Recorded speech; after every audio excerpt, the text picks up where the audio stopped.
দশম ফাইনাল খেলার সামনে লিওনেল মেসি তিনি হারতে ভুলে গেছেন, এখন আর হারেন না, হারতে হারতে আর হারেন না। 14 বিশ্বকাপ ফাইনাল, টানা 2বার কোপা আমেরিকা ফাইনাল, 15 সালে 16 সালে, কত আর হারা যায়, এখন আর তিনি হারতেই ভুলে গেছেন একদম। সে 2005 থেকে শুরু করে 2005 সালে জিতেছেন যুব বিশ্বকাপ নাইজেরিয়াকে হারিয়ে, 2007 সালে ফাইনালে উঠেছিলেন কোপা আমেরিকার, সেবার ব্রাজিলের কাছে হেরে যায় আর্জেন্টিনা। এরপরের বছর আবার অলিম্পিক ফুটবলে নাইজেরিয়াকে হারিয়ে আবার স্বর্ণ জয়। এরপর 14, 15, 16 টানা 3 ফাইনাল হার।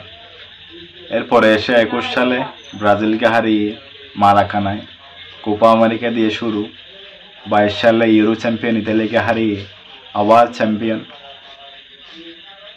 22 সালের ডিসেম্বরের 18 তারিখ কাতারে কি হয়েছিল, ফ্রান্সকে হারিয়ে, সেটা তো সবারই জানা।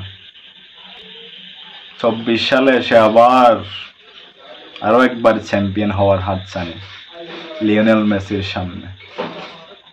পারবে কি কলম্বিয়াকে হারিয়ে আর্জেন্টিনা কোপা আমেরিকাটা জিতে নিতে?